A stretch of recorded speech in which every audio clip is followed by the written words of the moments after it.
Nous allons pouvoir démarrer. Bonjour à toutes et tous. Nous poursuivons les travaux de notre mission d'information avec un programme chargé pour cet après-midi, 2 tables rondes et une audition, qui, je le précise, font l'objet d'une captation vidéo qui sera disponible sur le site du Sénat.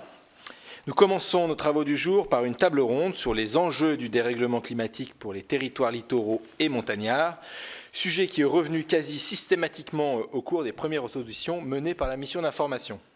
Nous avons donc le plaisir d'accueillir pour participer à cette table ronde Madame Virginie Schwartz, présidente directrice générale de Météo France, Monsieur Stéphane Costa, professeur à l'Université de Caen-Normandie, spécialiste des risques naturels en milieu littoral, Monsieur Emmanuel Salim, maître de conférences en géographie à l'Université Toulouse Jean Jaurès et directeur adjoint du Centre international des montagnes du Sud, et Monsieur Sébastien Dupré, directeur technique risque eau et mer du Centre d'études et d'expertise sur les risques, l'environnement, la mobilité et l'aménagement, le CEREMA établissement qui est aujourd'hui l'expert public de référence pour l'adaptation des territoires au changement climatique.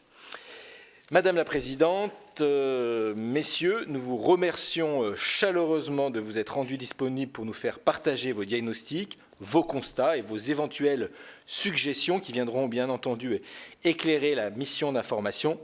Et comme vous le savez, notre mission d'information a été créée à l'initiative du groupe Union Centriste avec pour objectif de dresser un bilan des lois montagne et littoral et de leur application dans les territoires, de confronter ce bilan au principe de différenciation et de formuler des propositions concrètes.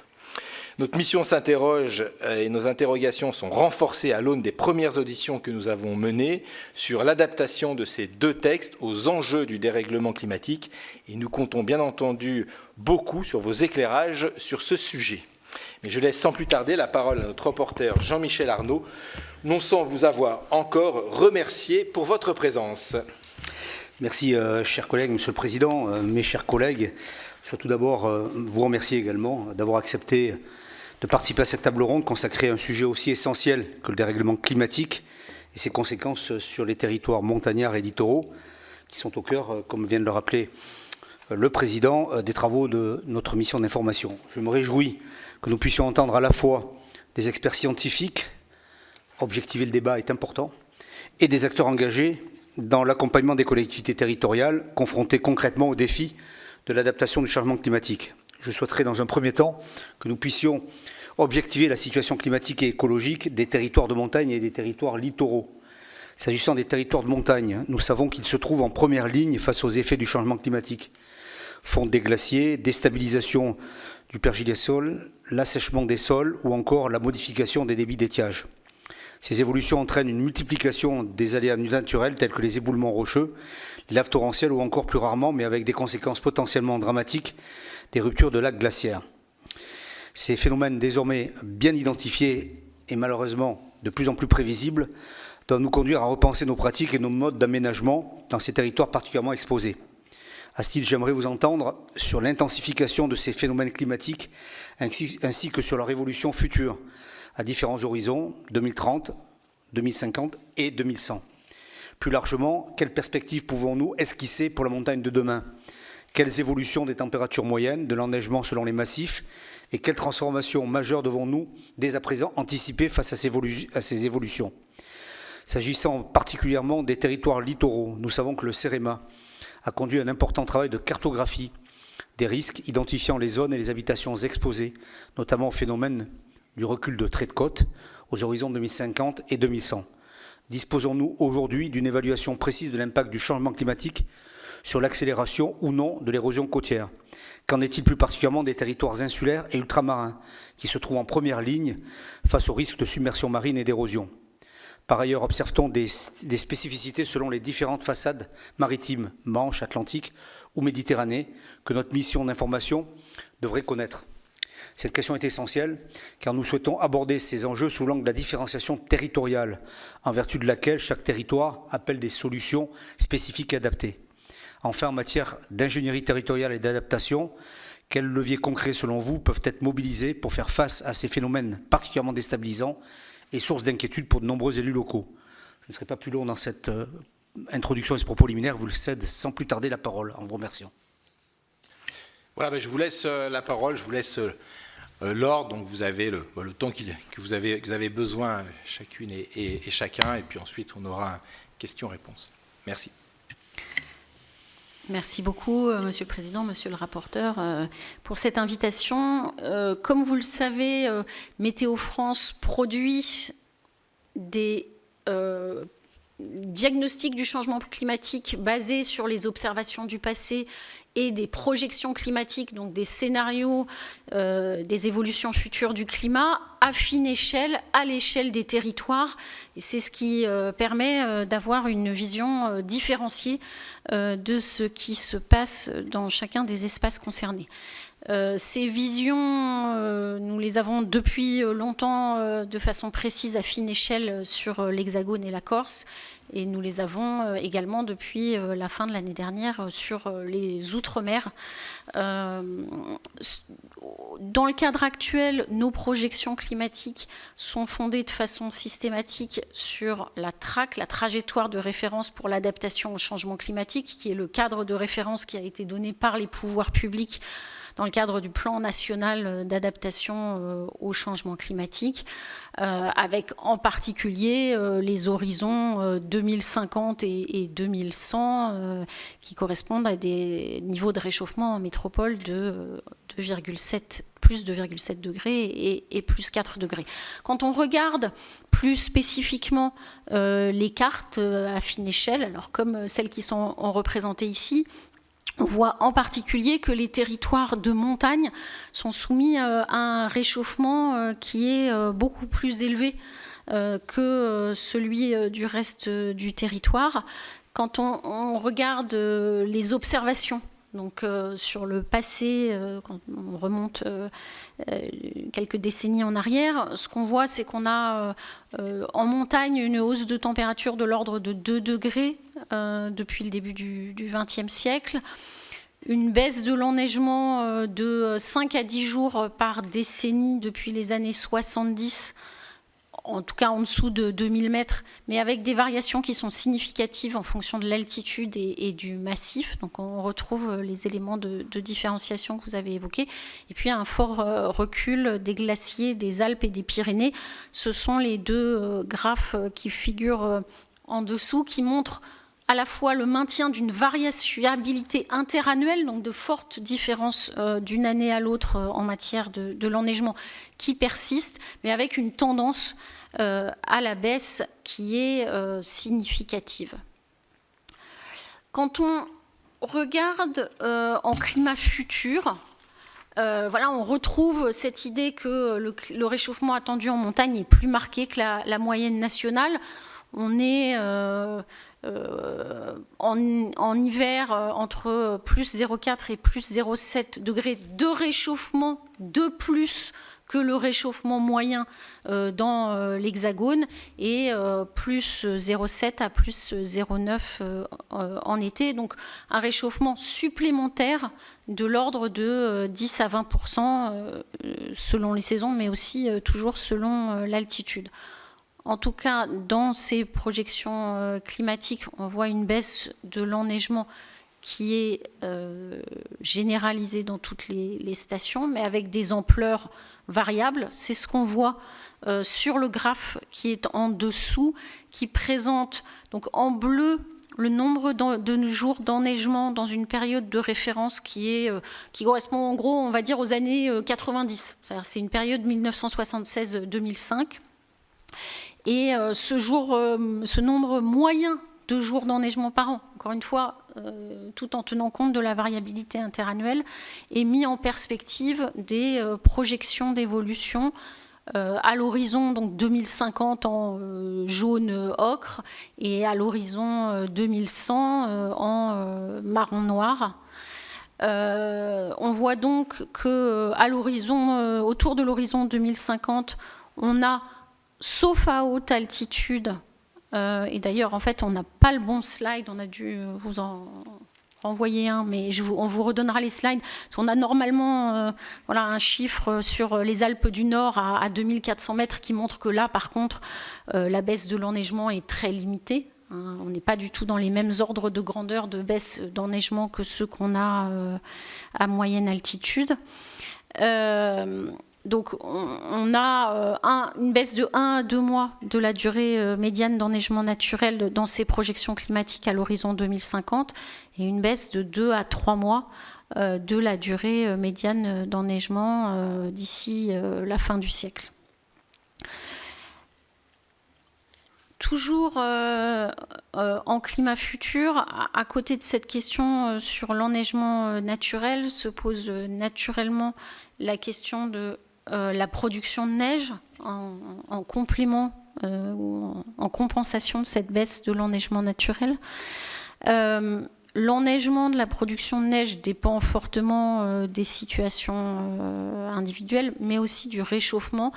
On a des situations dans lesquelles l'augmentation des températures ne permet plus de faire fonctionner la production de neige dans des conditions satisfaisantes. Pour essayer de regarder ce que ça peut donner en termes de fonctionnement de l'activité dans les stations de sport d'hiver, on regarde un critère finalement qui est un critère de rentabilité économique de l'activité qui est le nombre d'hivers dans lesquels on a un faible enneigement. Ce risque de faible enneigement, on le caractérise comme étant les 20% d'hivers les plus faiblement enneigés pendant la période de référence, toujours 1976-2005. Donc on prend les 20% d'hivers les plus faiblement enneigés et on regarde finalement si cette situation va devenir beaucoup plus fréquente jusqu'à représenter au moins 50% des hivers. Et on voit donc que cette augmentation du risque de faible enneigement, elle représente dans ces scénarios climatiques, elle concerne 90% des stations à l'horizon 2050 et 100% à l'horizon 2100 sans production de neige. Mais que par contre, quand on intègre une hypothèse de production de neige sur 45% des pistes, le risque de faible enneigement devient très, très réduit, puisqu'on n'a plus que 10% des stations qui sont concernées par ce risque de faible enneigement important à l'horizon 2050. Par contre, à l'horizon 2100, la poursuite de l'augmentation de la température et donc les difficultés à faire fonctionner la production de neige font qu'on retrouve un pourcentage de stations de ski concernées potentiellement par un nombre important d'hivers faiblement enneigés beaucoup plus élevé. Parmi les questions que posent ces hypothèses de production de neige figure naturellement la question de la ressource en eau et donc avec une estimation de hausse de la demande en eau dans ce scénario de production de neige sur 45% des pistes qui est de l'ordre de 50 à 70% par rapport à la période de référence. Pour tenir compte de la forte différenciation des situations entre les stations de sport d'hiver et les domaines skiables français, tant en termes d'altitude, en termes d'exposition et donc en termes de température, donc Météo France propose maintenant depuis plusieurs années avec l'INRAE un service climatique qui s'appelle ClimSnow, et qui permet de fournir aux collectivités un diagnostic sur ce qu'on appelle la skiabilité, donc la capacité à disposer de domaines skiables et plus exactement de pistes skiables encore suffisamment enneigées pour pouvoir les exploiter. Et donc un diagnostic qui se fait à fine échelle, à l'échelle du territoire, piste par piste, de façon à permettre à la collectivité d'optimiser ses investissements pour éviter, par exemple, d'investir dans des canons à neige sur une partie de son domaine skiable dans lesquels, très rapidement, sous l'effet du changement climatique, la neige ne pourrait pas rester. On a aujourd'hui plus de 180 stations françaises qui ont réalisé ce type de diagnostic. L'idée étant que les données qui en résultent peuvent ensuite servir de base à un travail à l'échelle du territoire sur la définition d'une stratégie territoriale et un partage avec l'ensemble des citoyens.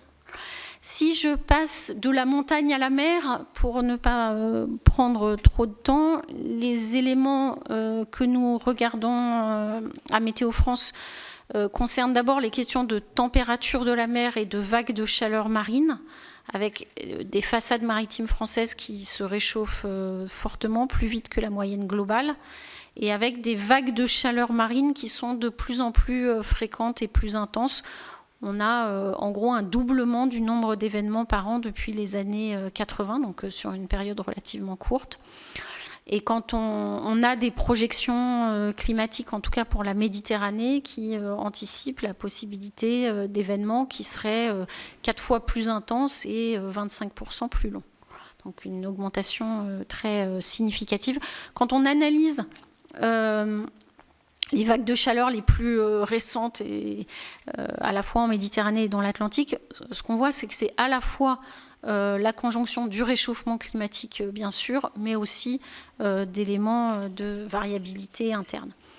En ce qui concerne l'élévation du niveau de la mer, nous utilisons en fait les données qui sont produites par nos collègues du BRGM, donc, qui ont produit en septembre dernier les scénarios de référence sur l'élévation du niveau de la mer et que nous intégrons maintenant dans nos différents outils, à la fois nos services climatiques comme Climadiag Commune, qui est, je dirais, le service gratuit de base que propose Météo France pour connaître l'évolution des aléas climatiques sur une commune de façon très simple.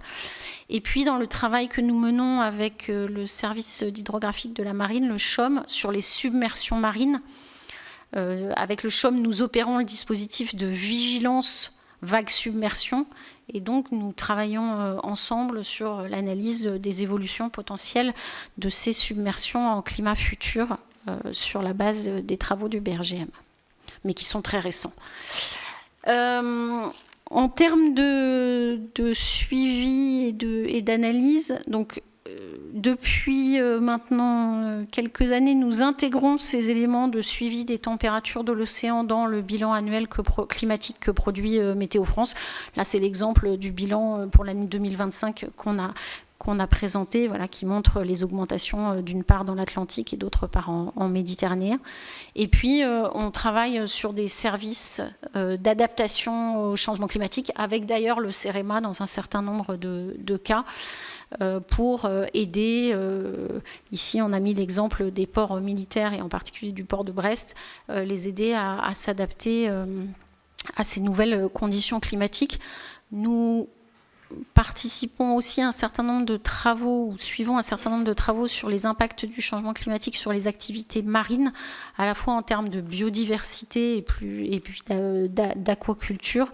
Et ça, c'est pour nous un des domaines scientifiques sur lesquels il est important de poursuivre les travaux. On a aujourd'hui une moins bonne connaissance des impacts du changement climatique sur l'océan, encore une fois, que ce soit en termes de biodiversité, de pêche ou d'aquaculture, que ce qu'on peut avoir dans le domaine terrestre. Et on voit que c'est un domaine d'attention croissante, à la fois en France, mais aussi au niveau international, où les effets sont de plus en plus visibles. Voilà. Je vais m'arrêter là et bien sûr, je suis après à votre disposition pour répondre à toutes les questions. Merci. Je vous laisse poursuivre. Monsieur.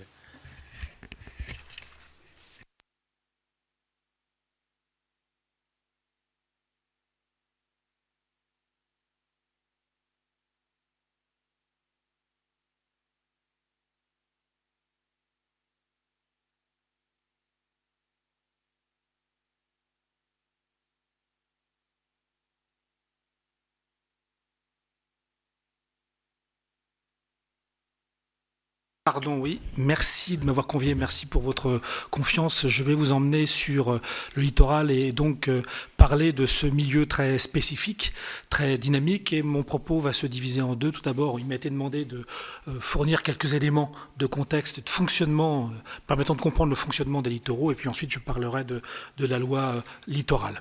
Alors, s'agissant du fonctionnement des littoraux, première notion importante à garder à l'esprit, c'est la notion de trait de côte, qui est le contact entre la terre et la mer.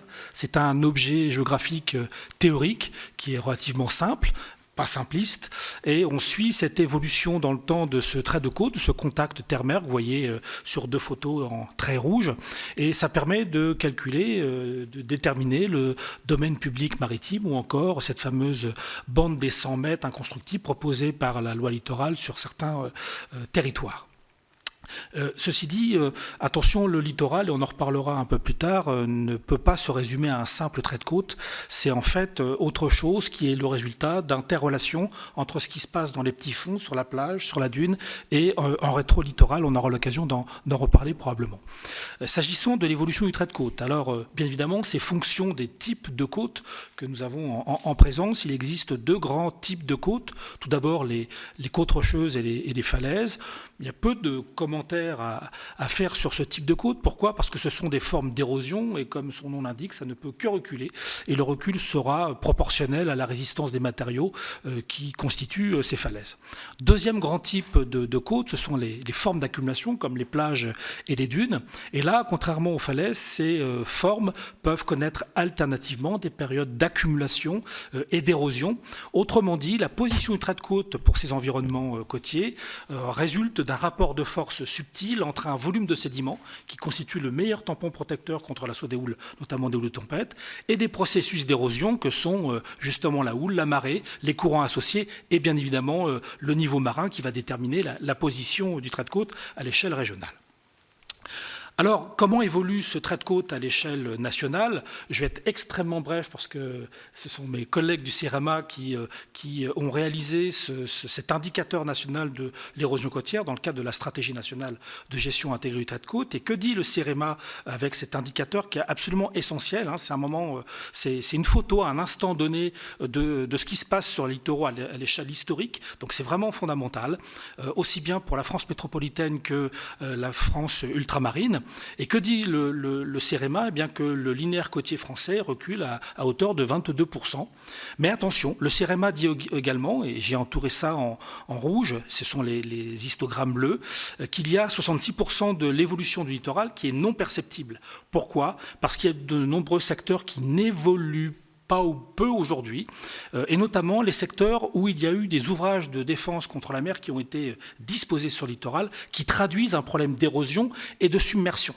Et quand on cumule l'évolution, les 22% de recul, plus ce linéaire côtier qui est aujourd'hui affublé d'ouvrages de défense contre la mer extrêmement perturbateurs, hein, on en reparlera, c'est plutôt 40 à 45% du linéaire côtier français qui est en proie à l'érosion. Le problème, c'est que ce recul du trait de côte va s'accentuer dans le temps pour deux raisons.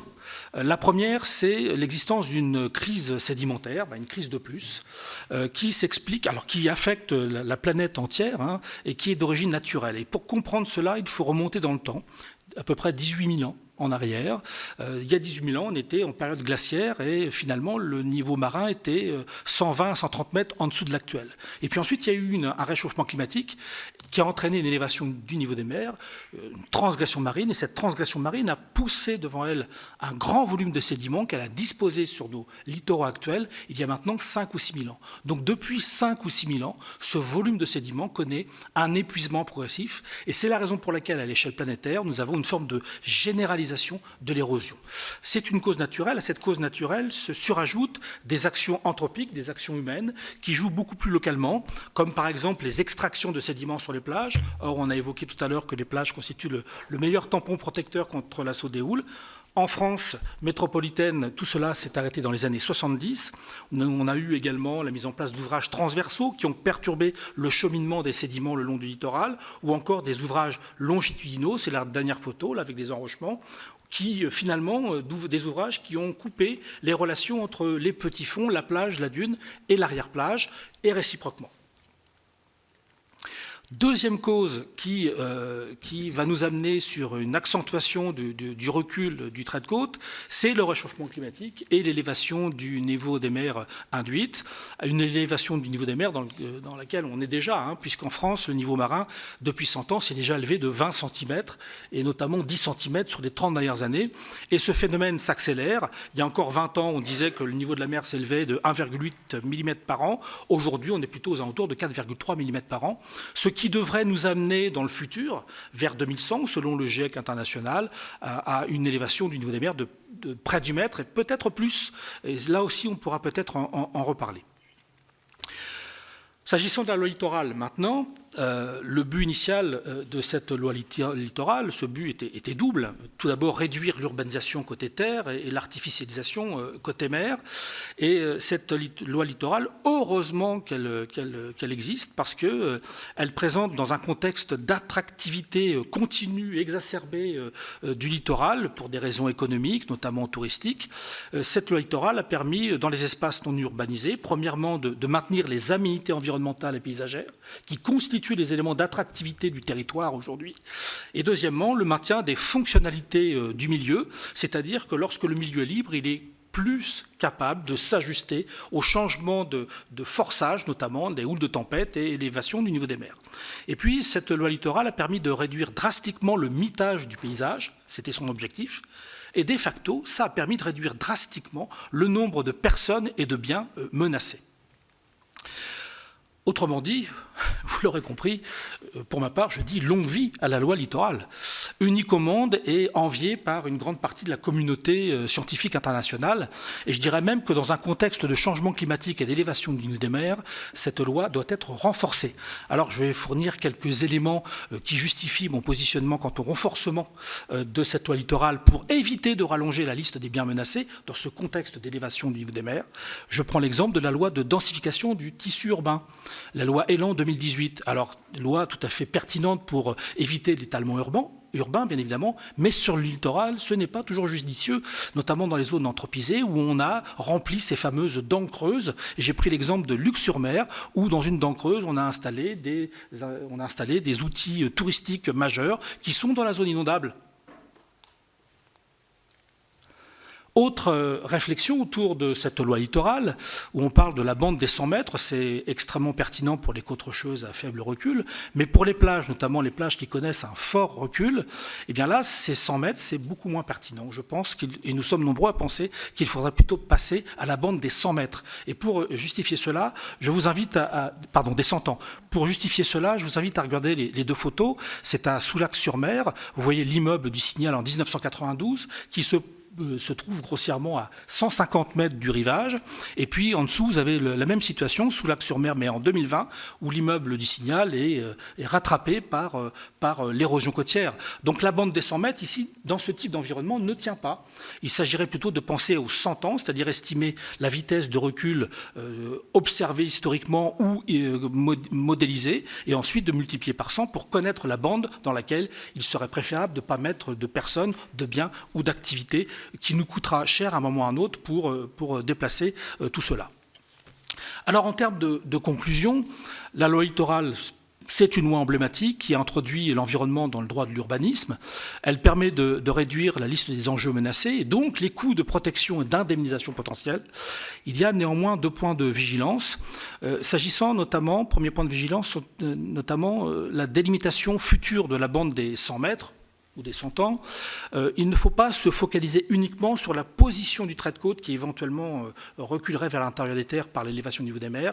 Il faut aussi et surtout prendre en considération le futur contact terre-mer, le futur trait de côte, qui correspondra à la limite des inondations permanentes induites par l'élévation du niveau des mers. Et c'est là une cartographie issue du BRGM. En fait, si on suivait que la position du trait de côte, ça rentrerait à l'intérieur des terres de peut-être 15, 20, 30 mètres. Par contre, si on suit la limite rouge, qui est en fait la zone exposée aux inondations par la mer liée à l'élévation du niveau des mers, ici 1 mètre, vous voyez que la délimitation est quand même nettement moins aisée. Deuxième point de vigilance, c'est la relocalisation des biens, des personnes, des activités, qui va s'imposer à nous. La nature ne nous laissera pas le choix.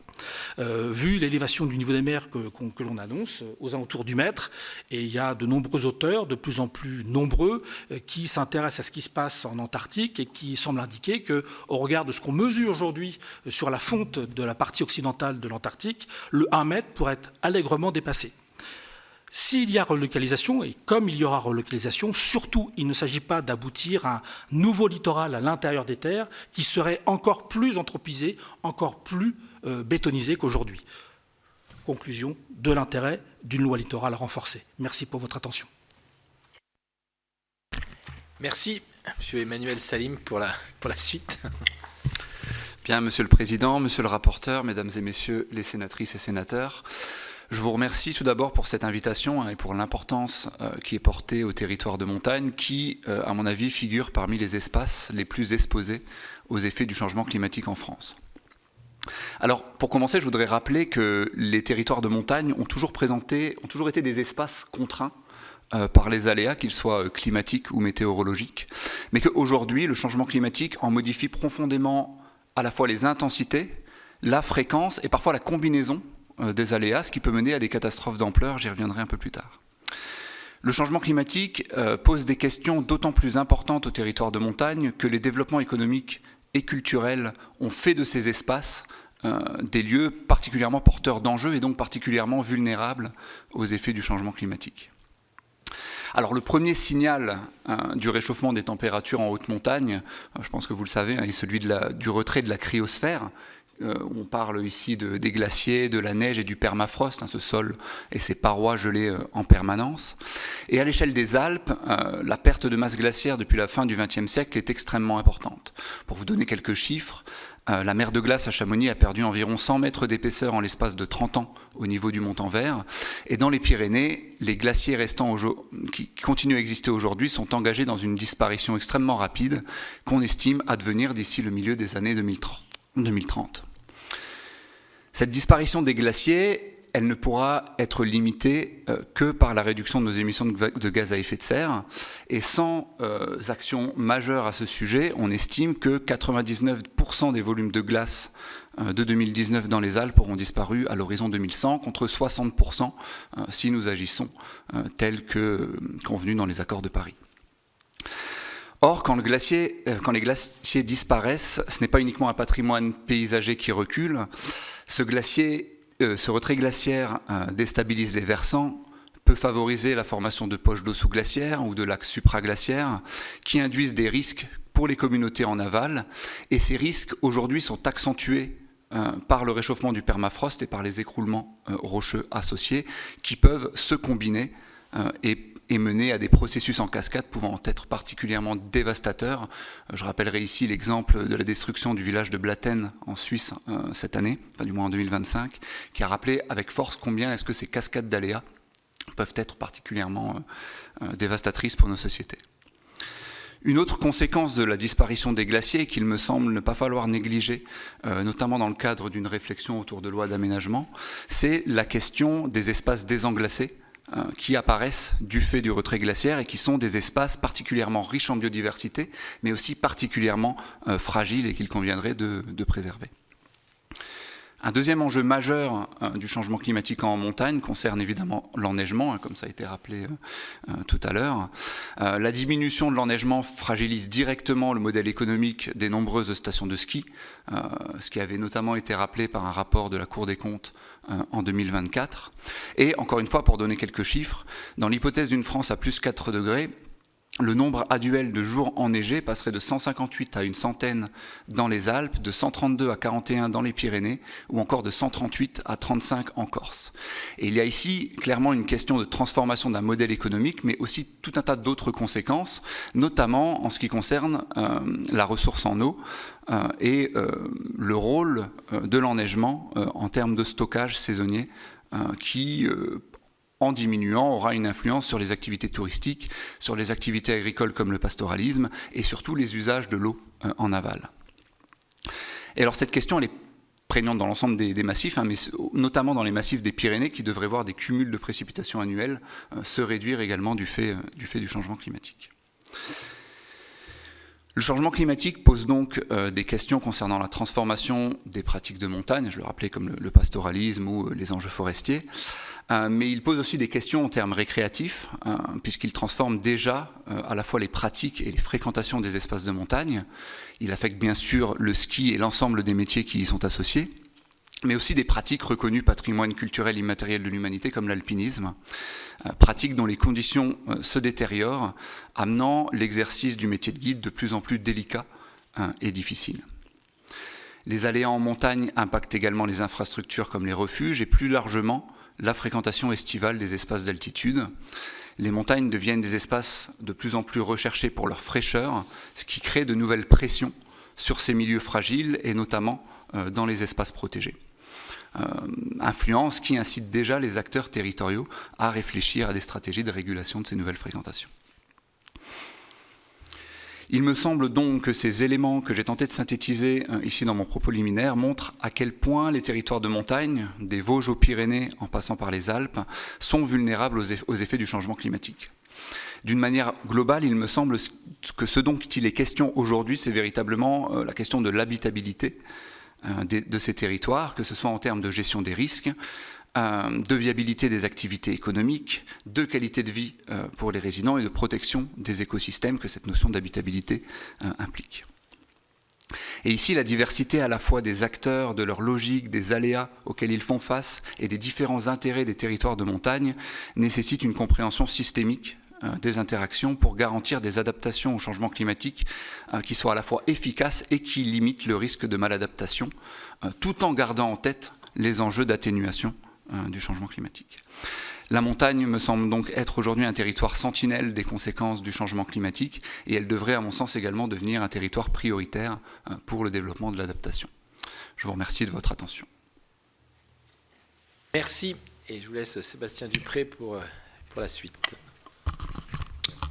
Monsieur le Président, Monsieur le rapporteur, Mesdames, Messieurs, donc je suis ravi d'intervenir à cette table ronde. Je représente Pascal Berthaud, notre directeur général qui n'a pas pu être avec nous aujourd'hui. Je voulais commencer peut-être par un propos sur le littoral et puis ensuite l'élargir aux questions de montagne et puis finalement terminer plutôt sur les leviers d'action finalement et sur les solutions pour relever ce défi. Alors peut-être sans revenir dans le détail, on pourra le faire dans les questions, pour revenir sur l'indicateur national d'érosion du trait de côte. C'est un indicateur qui a été établi par le CRMA à partir de 2017 et qui est finalement un outil qui aujourd'hui permet d'évaluer la vitesse du recul du trait de côte sur les côtes hexagonales, sur les côtes des départements d'outre-mer. Et on a aujourd'hui un travail qui est en cours, monsieur le rapporteur, dans les collectivités d'outre-mer. Le travail est en cours à Saint-Martin, à Saint-Barth, à Saint-Pierre, et pour d'autres collectivités d'outre-mer. Aujourd'hui, on a un travail sur finalement l'existence, la disponibilité des données qui nous permettraient de doter ces territoires de la même connaissance qu'on a dans les départements d'outre-mer et dans l'Hexagone. Et donc j'espère revenir vers vous, soit avec des bonnes nouvelles, soit avec des éléments finalement pour doter ces collectivités du même niveau de connaissance. On a aussi, avec cet indicateur national de l'évolution du trait de côte, identifié les ouvrages qui étaient cités tout à l'heure par Stéphane Costa. On a aujourd'hui 16 000 ouvrages qui émaillent le littoral et qui, d'une certaine manière, le protège contre le recul du trait de côte, mais le protège aussi d'une certaine manière à terme contre l'inondation ou contre l'envahissement permanent par la mer. Certains disent l'érosion d'aujourd'hui, c'est la submersion de demain. C'est assez vrai, en tout cas, c'est bien ce que l'on constate aussi. Alors je ne voudrais pas forcément revenir dans le détail sur ces éléments de l'INEC, mais parler finalement des travaux qu'on a fait récemment pour le comité national du trait de côte, puisque ce qui est important finalement tant pour les territoires de montagne que les territoires littoraux, c'est finalement la trajectoire. Et donc on a conduit un travail prospectif qui nous a permis à 3 horizons, un horizon court terme, un horizon à 2050 et un horizon à 2100, d'évaluer finalement les conséquences du recul du trait de côte, les conséquences de l'élévation du niveau de la mer, si rien n'est fait. Alors pourquoi on a choisi cette hypothèse de si rien n'est fait? Parce qu'à 2100, finalement, les conséquences dépendront éminemment des solutions, des choix qui auront été faits localement, qui sont des choix financiers, des choix liés à la réglementation, des choix d'acceptabilité, des choix techniques. Donc sans revenir sur les chiffres, on vous les transmettra, mais en cas d'inaction finalement locale, on aurait un grand nombre de logements, plus de 450 000, qui seraient touchés par le recul du trait de côte, par l'ennoiement permanent par la mer. On aurait de nombreux locaux d'activité. Et je reviendrai dans mon propos aussi sur la dimension économique des territoires de montagne et des territoires littoraux. Et puis un grand nombre d'équipements, d'infrastructures publiques qui questionneront finalement la capacité à habiter ces territoires. Voilà, 1800 km de routes structurantes, 250 km de voies ferrées, plusieurs dizaines de stations d'épuration, la liste est longue, et qui questionne effectivement finalement la trajectoire que ces différents territoires vont pouvoir envisager. Je ne serais pas complet si je ne mentionnais pas d'autres travaux que le CEREMA est en cours de réalisation autour des questions d'inondation. Le changement climatique va affecter, et un certain nombre d'élus qui sont ici le savent suite à l'activité et l'actualité qui a pu être assez douloureuse ces dernières semaines. Les inondations que l'on a connues, notamment le long des cours d'eau, vont se poursuivre, mais on a des nouveaux phénomènes d'inondation qui vont se développer, à la fois les inondations liées au ruissellement, qui va être lié aux pluies intenses et au fait qu'on a aménagé énormément imperméabilisé. Et puis dans les zones de montagne, on a aussi finalement une transformation de ces phénomènes d'inondation avec une érosion accrue des berges, des piles de ponts, des infrastructures, des coulées de boue aussi qui vont pouvoir se faire jour. Et donc cette connaissance, elle est essentielle, et donc on conduit actuellement pour la Direction générale de la prévention des risques la première carte nationale d'exposition aux inondations et au ruissellement, qui va permettre, comme on l'a conduit sur le trait de côte, d'avoir une vision nationale consolidée de cette exposition. Et puis pour être complet sur ce sujet de la connaissance, il y a un travail aussi qui est en cours de réalisation. Tout à l'heure, Stéphane Costa a présenté la cartographie des zones basses. Il y a un travail approfondi, puisque ces zones basses peuvent être connectées ou pas au littoral, des sujets qu'on pourra développer. Il y a un travail qui est en cours et qui sera bientôt disponible, et qui permettra, au travers de cette connaissance, déjà d'avoir une vision nationale, macro, qui permettra de construire, d'évaluer les politiques publiques. C'est insuffisant parce que finalement, les acteurs des territoires ont besoin d'une information locale qui prend en compte toutes les différences de ces territoires pour pouvoir agir, pour pouvoir décider. Et effectivement, par rapport aux questions de différenciation qui ont été abordées dans la loi montagne, dans la loi littorale, on a des réalités physiques qui sont extrêmement différentes. Voilà, les côtes de la Manche, les côtes des Hauts-de-France ont beaucoup de différences avec des côtes basses, où par exemple on a une économie littorale qui est très liée par exemple à des lagunes, comme en Occitanie, et je ne vais pas faire la comparaison par exemple avec d'autres littoraux dans les Outre-mer, où on a une accumulation de risques qui doivent être pris en compte, on a une pression foncière qui est particulière, on a des questions de logement aussi qui sont tout à fait particulières. Donc on a une réalité physique, une réalité économique qui impose finalement, pour pouvoir accompagner la transformation de ces territoires, une forme de différenciation accrue. En prenant un peu de hauteur, je pense que, nous pensons au CEREMA que le changement climatique va devoir aussi amener à aborder ces questions d'adaptation des territoires de montagne et des territoires littoraux en regardant à des échelles un petit peu différentes et avec une approche un peu plus systémique, un tout petit peu plus complexe. Je voulais simplement peut-être prendre un exemple, au-delà de cette ligne qui est le trait de côte. Finalement, on a une interaction qui est extrêmement forte entre les territoires urbanisés et finalement les littoraux.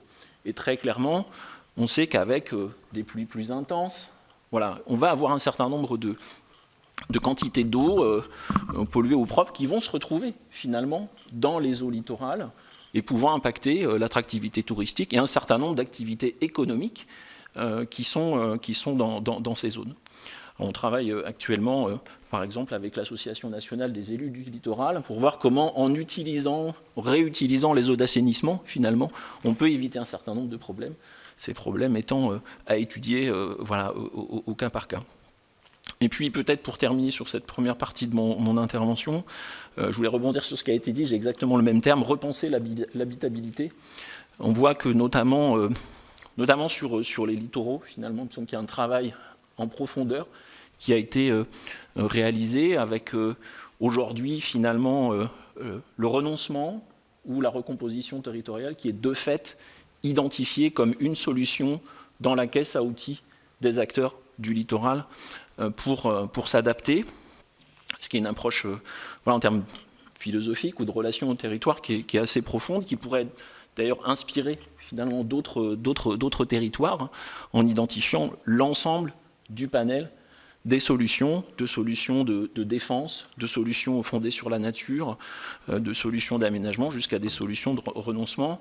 Et pourquoi j'évoque ce point? Parce que finalement, les choix qui sont faits localement sont finalement une forme d'équilibre entre ce qu'on est en capacité de faire, ce qu'on a le droit ou ce qu'on peut faire du point de vue du droit, et ce qu'on peut aussi financer à court terme et à long terme, et donc la pérennité de l'entretien d'un certain nombre d'infrastructures, d'équipements publics, est vraiment une question qui est importante et qui devra être intégrée dans des trajectoires différenciées de ces différents territoires. Je voudrais peut-être prolonger en indiquant que, c'est peut-être le deuxième point, c'est qu'on est convaincu que pour gérer des situations locales qui sont différentes, on a un besoin important de connaissances et on a besoin aussi d'ingénierie, on a besoin d'expertise et les collectivités, les territoires ont besoin toutes de cette capacité à inventer des solutions, à les mettre en œuvre, mais n'ont pas forcément toutes elles-mêmes les mêmes capacités en fait aujourd'hui à faire. On travaille activement au CEREMA pour contribuer avec d'autres établissements ou l'ingénierie privée à accompagner ces territoires. Je voulais citer quelques exemples qui nous semblent devoir être développés. D'abord, il faut qu'on mette de l'énergie à outiller les collectivités en mettant à disposition des outils, des méthodes. On a parlé tout à l'heure de la ressource en eau. On est convaincu au CEREMA que la ressource en eau est une question, mais la deuxième question est aussi l'eau dont on a besoin en fonction de son projet de territoire, notamment quand on va vouloir développer des activités. Quel est le besoin en eau? On a développé des solutions pour essayer d'évaluer ce besoin en fonction de la trajectoire du territoire. Ça a été repris dans le cadre de l'étude France 2030 et des travaux en cours avec l'ADEME sur ce sujet. On a aussi besoin d'outiller les collectivités en leur mettant à disposition des guides, des méthodes. Sur les sujets de trait de côte qu'on a évoqués tout à l'heure, eh bien, on a mis à disposition des fascicules, des CCTP types pour que les collectivités soient en capacité, si elles le souhaitent et si techniquement elles en sont capables, de produire leur propre analyse locale, leur propre cartographie.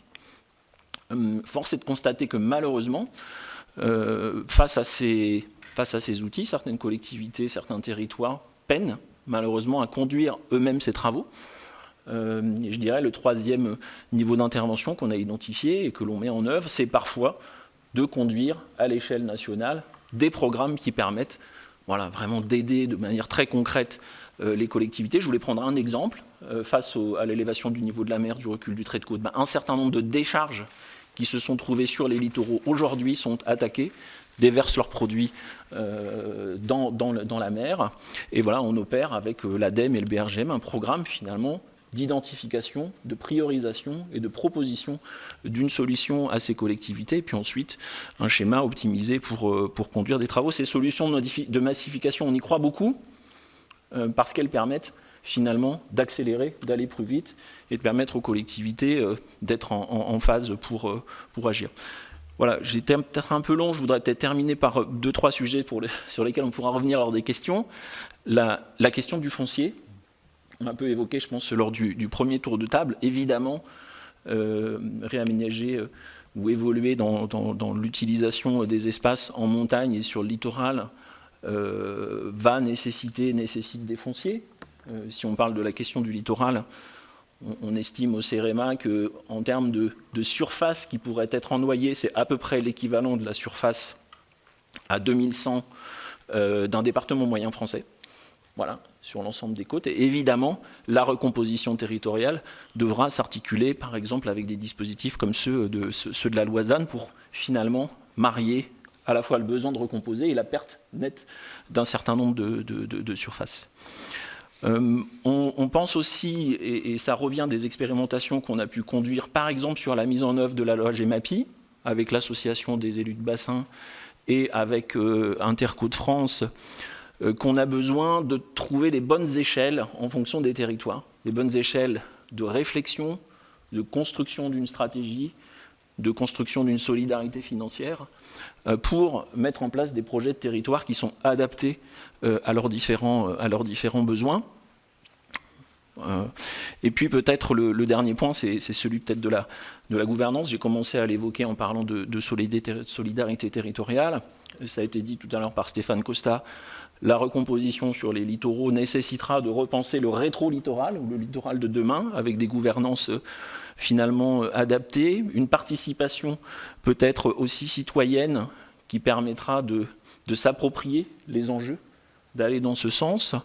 En montagne, on a des dispositifs comme les commissariats de massif, je crois, qui ont prouvé leur intérêt, qui pourraient inspirer d'ailleurs dans d'autres types de territoires, mais qui doivent être aussi accompagnés de dispositifs d'implémentation des solutions et donc de financement pour que les territoires ne soient pas confrontés au défi du dernier kilomètre, c'est-à-dire passer de la réflexion à l'action.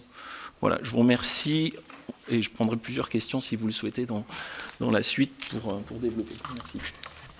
Merci pour vos interventions très riches, mais je vais laisser tout de suite la parole à monsieur le rapporteur pour peut-être un certain nombre de questions. Oui, et puis ensuite, oui, merci monsieur le président. J'aurai 2-3 questions. Je vais être bref. Je souhaite que les collègues qui, de par la diversité des territoires qu'ils représentent, puissent prendre la parole le plus largement possible.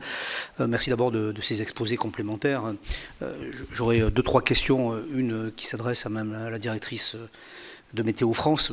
Vous avez évoqué notamment sur les aspects de précipitations neigeuses dans les zones de montagne, avec les différents scénarios d'ici 2100 de réchauffement jusqu'à plus 4 degrés 2100, les conséquences que ça peut avoir en termes d'enneigement. Vous avez également fait le lien avec les problématiques de neige de culture, appelez ça comme on veut, de production de neige. J'aimerais que vous nous apportiez des précisions sur la volumétrie des précipitations globales, parce que vous êtes focalisé sur l'enneigement et le déficit d'enneigement lié au réchauffement climatique. Et la question, notamment de la production de neige de culture, est étroitement liée à la ressource en eau. Et il me semble qu'il serait intéressant que vous nous indiquiez globalement, vous l'avez dit pour les Pyrénées, mais pas sur les autres massifs, s'il y aurait globalement un déficit croissant de précipitations, quelle que soit l'altitude, et donc se pose la question des réserves collinaires, des méga-bassines en fonction de la typologie et de l'orientation idéologique et de l'encodage verbal que les uns et les autres peuvent utiliser, savoir si effectivement il n'y a pas également une réflexion à avoir, et je pose aussi cette question sur non seulement la gestion des besoins, mais la gestion de la ressource, et savoir comment on lisse en fonction des besoins et en fonction du niveau global de précipitation et de l'organisation de ces précipitations, neigeuses ou pas neigeuses, au fil de l'année, comment on gère ce volume d'eau, et si vous pouviez éventuellement nous éclairer sur ce point. Monsieur Costa, vous nous avez fait un plaidoyer pro domo en conclusion sur l'utilité d'une loi littorale et peut-être même du renforcement d'une loi littorale, puisque nous sommes là dans non seulement le bilan et l'évaluation de 40 ans de loi littorale. Je crois que dans toutes les auditions que nous avons eues jusqu'à aujourd'hui, à quelques détails près, tout le monde se réjouit que cet outil puisse exister. Ceci étant dit, vous avez abordé à plusieurs reprises la nécessité quand même de l'adapter, et j'aimerais que vous soyez peut-être un peu plus précis sur la manière dont on doit adapter, je crois même que vous avez dit renforcer la loi littorale. Est-ce que vous pouvez être plus précis sur ce que vous considérez comme étant nécessaire? Quels sont les éléments éventuellement dans ce texte cadre aujourd'hui qu'il s'agirait de renforcer? Vous avez, monsieur, au titre de CEREMA, abordé la nécessité de plus d'ingénierie. Et vous avez été le seul, mais c'est normal vu vos profils scientifiques, à aborder la question des financements. Sur la question de l'ingénierie, est-ce que vous pourriez nous dire, au-delà du macro, comment vous voyez la déclinaison pour une meilleure adaptation à l'évolution climatique des outils aujourd'hui à la disposition des territoires? J'ai, par mon expérience territoriale, en tête l'excellence des travaux des services RTM, par exemple. Est-ce que vous pensez à ce type d'ingénierie? Vous avez également abordé la gouvernance. À ce jour, on a une gouvernance sur les risques, notamment des traits de côte intérieurs montagnards que sont les rives des torrents, hein, parce que c'est bien de ça dont il s'agit. Il y a beaucoup de parallélisme entre le trait de côte et les problématiques que l'on a sur les torrents ou les cours d'eau de montagne. Est-ce que vous avez, sur les questions d'ingénierie, des suggestions, des propositions à formuler pour que ces ingénieries soient mieux travaillées sur un bassin versant, sur des logiques d'intercommunalité peut-être plus larges, et selon vous, quel est le bon niveau pour pouvoir travailler de manière efficace à ce besoin d'ingénierie territoriale. Enfin, j'en terminerai également par une dernière question à vous, monsieur. Vous avez abordé là aussi les problématiques de montagne. Est-ce que vous avez à ce jour des expériences de droit comparé ou d'expérimentation comparée, de pratiques comparées sur d'autres massifs à travers les montagnes du Sud, puisque vous êtes un spécialiste des montagnes du Sud, qui pourraient être utiles dans les réflexions d'adaptation de la loi montagne dans le cadre des travaux que nous menons. Enfin, c'est ma dernière question, je ne veux pas être trop long, ça n'a pas été abordé parce que ce n'étaient pas forcément les questions que nous vous avons posées pour la préparation de cette conférence, de cet échange. La question des lacs de montagne, notamment de plus de 1000 hectares, et la juxtaposition, messieurs, dames, des lois montagne et lois littorales. Quel est votre regard sur les adaptations dans les territoires spécifiques qui cumulent les deux législations, qui pourraient être utiles pour prendre en compte la nécessaire résilience et la nécessaire adaptation aussi au réchauffement climatique dans ces territoires, tout en conservant, vous l'avez dit à plusieurs reprises, tous d'ailleurs, la nécessité aussi de travailler à une nouvelle habitabilité dans ces zones. Donc qui dit habitabilité maintient quand même une population qui puisse y vivre et y vivre dans de bonnes conditions de sécurité, mais aussi de bonnes conditions économiques. Je vous remercie. Merci, monsieur le rapporteur. Je vous propose peut-être déjà de répondre à cette série de questions, puisqu'il y en a quand même plusieurs. Et puis ensuite, on refera un tour si les collègues ont d'autres questions. Merci beaucoup. Donc, sur la question des précipitations. D'abord, même dans un climat plus chaud, les zones de montagne demeurent des zones qui reçoivent généralement plus de précipitations que dans les zones de moindre relief pour des raisons qui sont liées aux phénomènes atmosphériques. En revanche, c'est bien la répartition de la nature de ces précipitations, la répartition entre pluie et neige qui change, et surtout la répartition dans le temps, dans l'année. Alors, en particulier, le stockage temporaire de l'eau sous forme de neige l'hiver dans les zones de montagne qui se réduit sous l'effet du changement climatique, et donc avec des effets qui sont significatifs en aval. Plus précisément, donc on a cette redistribution saisonnière de la ressource, et donc on a une alimentation plus précoce des cours d'eau au printemps et plus faible en plein été. En hiver, il y a un consensus sur une évolution à la hausse des précipitations, des débits pour les bassins versants en montagne. Donc une part plus importante de précipitations sous forme de pluie qui vont directement être disponibles pendant ces périodes d'hiver.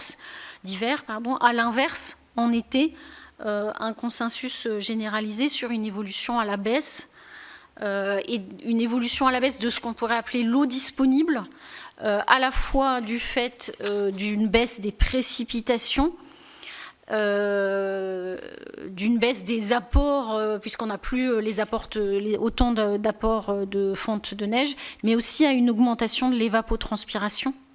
Voilà, ces trois effets se cumulant pour réduire l'eau disponible pendant les périodes d'été.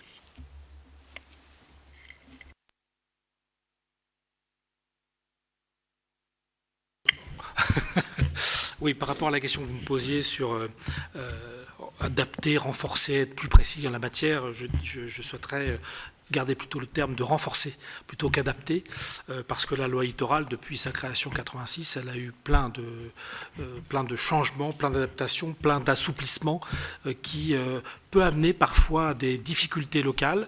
Tout à l'heure, on parlait du terme de différenciation qui peut être en fait compliqué parce qu'on a par un certain nombre de décrets, assoupli la loi littorale et a amené finalement des collectivités à dire pourquoi c'est interdit chez moi alors que ça a été autorisé à d'autres endroits.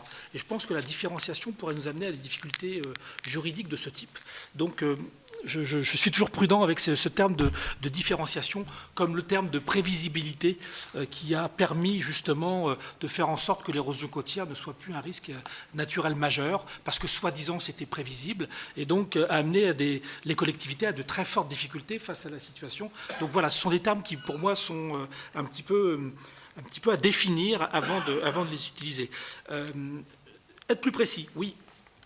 Je crois que la loi littorale renforcée serait une véritable opportunité pour justement redonner cette liberté aux formes. Je ne veux pas faire d'anthropomorphisme, mais lorsqu'on laisse les formes littorales s'adapter, être en ajustement permanent, et c'est leur fonctionnement avec les forçages, houles, marées, niveau marin, eh bien cette forme est en capacité de s'adapter et de continuer à protéger ce qu'il y a derrière. Donc il faut donner ce degré de liberté que nous appelons aussi ce degré de respiration de la forme. Et à ce jour, tout est bloqué par des ouvrages de défense contre la mer qui empêchent justement cette adaptation et qui exacerbent les problèmes localement, parce que ce n'est pas parce qu'on met un perré qu'on est définitivement protégé. Il se trouve que devant ce perré, certes, effectivement, il n'y a plus d'érosion du trait de côte, mais un abaissement du profil de plage devant l'ouvrage, donc plus de hauteur d'eau qui permet à la houle de tempête de venir déferler sur l'ouvrage, ce qui entraîne des ruines prématurées, voire des brèches, et franchir l'ouvrage. Donc attention, utilisons cette loi pour redonner ce degré de liberté aux formes, et qui seront en fait une sorte de tampon entre la mer et les enjeux. Et puis, sans parler de toutes les aménités environnementales que ça pourrait apporter en termes de biodiversité et autres. Cette loi littorale renforcée pourrait permettre également de sortir des zones à risque, les enjeux qui existent aujourd'hui et les enjeux qu'on imagine demain. Je crois que c'est vraiment une question qui est centrale. Aujourd'hui, il n'y a pas de recomposition territoriale dans certaines collectivités, non pas parce que les élus ne veulent pas, mais parce que ça coûte trop cher. Parce qu'on n'a pas l'argent nécessaire pour le faire.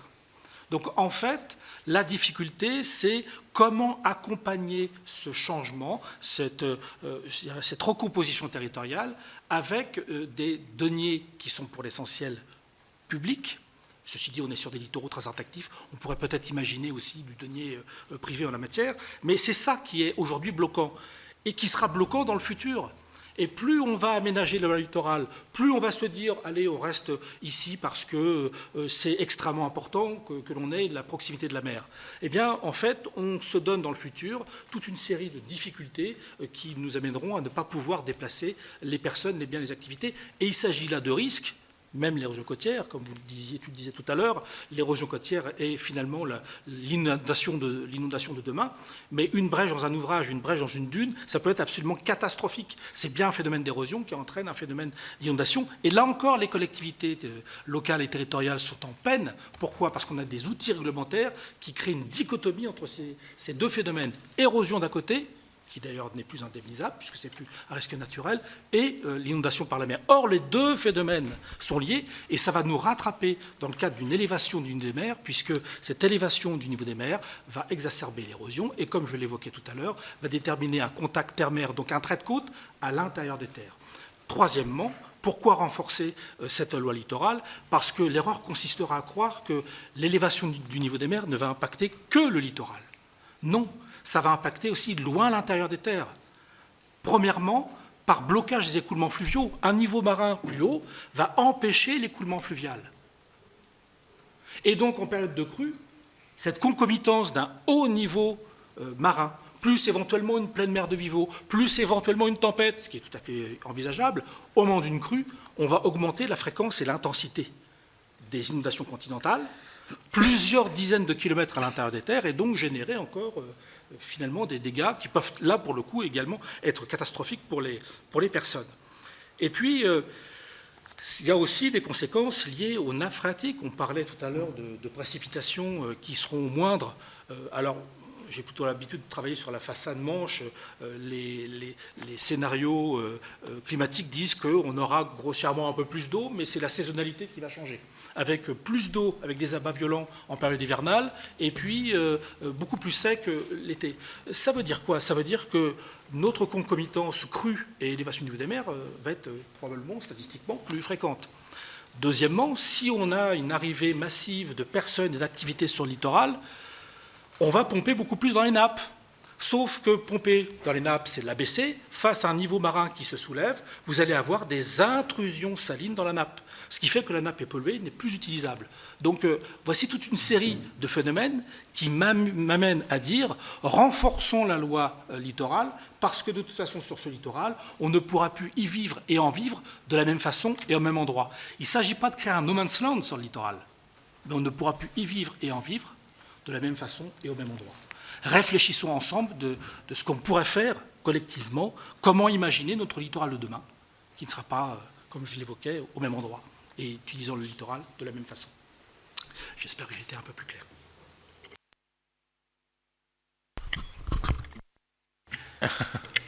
Très bien, donc merci pour la question sur l'adaptation.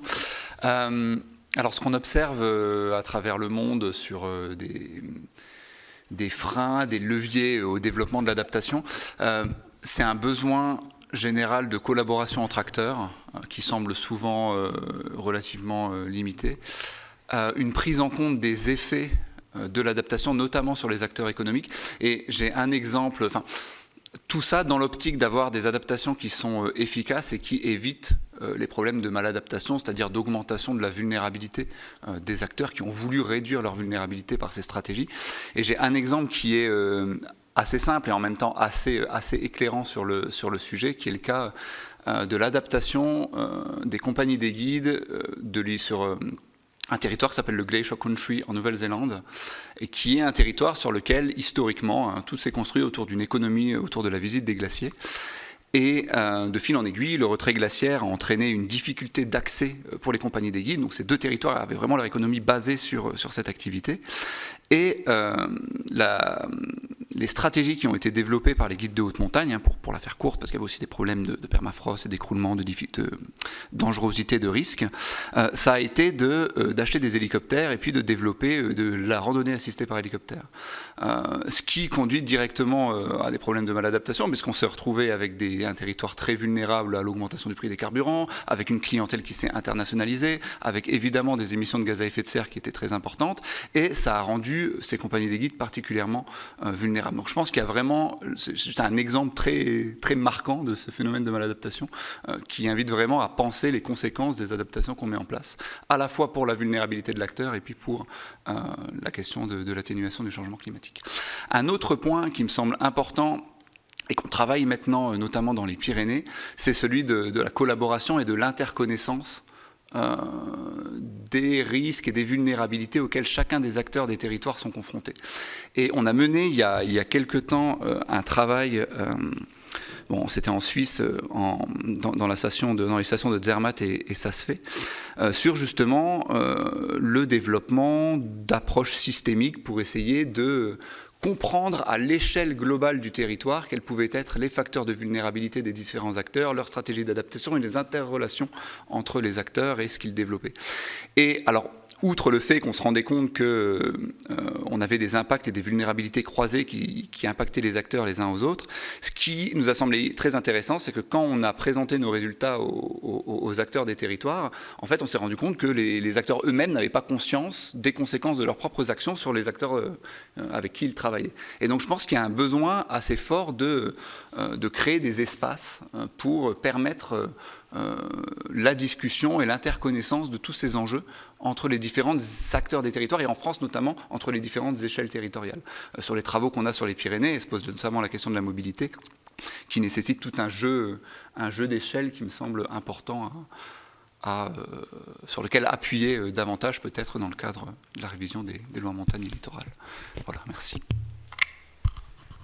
Oui, alors sur les deux questions que vous me posiez, sur la première, sur la question de l'ingénierie, ce que j'évoquais derrière ce terme, c'est finalement la capacité d'un territoire à connaître ses enjeux, les défis, à construire une stratégie, à construire des solutions concrètes, taillées sur mesure pour ce territoire, et sur le dernier kilomètre, être en capacité d'accompagner son implémentation, à la fois sur la dimension technique, la dimension réglementaire et la dimension aussi financière.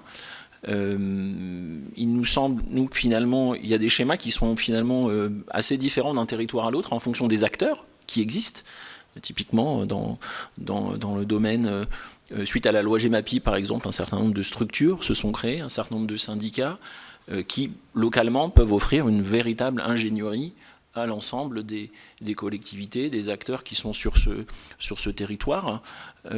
Et aussi les ATD dans un certain nombre de territoires, d'endroits qui fournissent une ingénierie qui accompagne les collectivités. Donc on a finalement, pour répondre à ce besoin, de construire et d'implémenter des projets, des réalités de la compétence qui est disponible, qui sont extrêmement variables d'un endroit à l'autre. Nous semble important de les faire grandir quand elles existent. Par exemple, on s'attache à développer des actions de formation, des actions de mise à disposition d'outils de manière publique, mettre à disposition aussi des données. La donnée est parfois quelque chose qui est difficile à produire. On parlait de l'INEC tout à l'heure, c'est un gros effort pour le produire. Malgré tout, ces données de premier niveau, c'est important de les connaître, c'est important de pouvoir les manipuler, et donc d'être en capacité de proposer au territoire des solutions et leurs évaluations, leurs effets positifs, leurs effets négatifs. Évidemment, des structures comme le CEREMA peuvent accompagner ces collectivités à identifier les besoins, quels sont les sujets qu'il faut regarder de manière prioritaire pour ensuite bien les appréhender. Et sur votre deuxième question, qui était la question de la gouvernance, il nous semble que sur les questions de littoral et de montagne, on a une prégnance extrêmement forte de la réalité physique en fait, du territoire. Voilà. Et que typiquement, si on s'intéresse aux questions de recul du trait de côte, sous-jacent, c'est ce qui était indiqué tout à l'heure par Stéphane Costard, on a des process physiques qui ont une réalité physique. Le sédiment se déplace du nord vers le sud. Si on n'intervient pas à la bonne échelle, on peut faire quelque chose qui est tout à fait inefficace, voire qui n'est pas partagé, puisque ça va avoir des conséquences négatives sur le voisin au nord ou au sud. Et c'est la même chose finalement sur les questions de montagne, où en fait on a un système un peu emboîté, et du fait des phénomènes physiques, on a beaucoup parlé d'eau, on a beaucoup parlé de sédiments, ces substances, ces fluides ne connaissent pas les frontières administratives. Et donc il faut que la frontière d'action, la zone d'action, elle soit à minima celle de la réalité physique de ces processus. Et donc pour pouvoir construire une stratégie à la bonne échelle, pour pouvoir implémenter des solutions, il faut finalement qu'on travaille à la bonne échelle territoriale et que les acteurs finalement qui agissent sur ces territoires soient mobilisés. Et si je développe un tout petit peu ça, évidemment les collectivités, mais aussi les grands opérateurs, notamment d'infrastructures, de transport, des acteurs qui peuvent intervenir sur le logement, qui doivent être partie prenante à ces discussions, au risque sinon de mettre en place des actions un peu en tuyau d'orgue et qui ne vont pas converger vers le même objectif. On a dans les zones de montagne ou sur un certain nombre de territoires littoraux un certain nombre de programmes, par exemple, contre la lutte contre les inondations, ces programmes d'action pour la prévention des inondations, qui ont justement essayé de faire converger les actions des différents maîtres d'ouvrage pour construire une stratégie globale et essayer d'aller dans la même direction. Et c'est d'autant plus important que les sources de financement de ces différents acteurs ne sont pas toujours les mêmes. Et donc c'est important de pouvoir construire une stratégie partagée, quitte ensuite à ce qu'elle soit implémentée par les uns ou les autres, suivant leurs modalités de financement, suivant leur capacité de maître d'ouvrage sur leur périmètre. Et ça nous semble d'autant plus important qu'il est vraiment essentiel d'éviter, autant que faire se peut, toute démarche qui conduirait à une maladaptation, une adaptation positive pour soi, négative pour un autre acteur du même territoire, ou pour des conséquences négatives sur les autres territoires. Merci. J'avais une question de Simon Usna, et je ne sais pas s'il y a d'autres collègues qui souhaitent Merci, Monsieur le Président. Je souhaitais revenir, merci pour vos propos liminaires, revenir sur le sujet de la différenciation évoqué par le professeur Costa.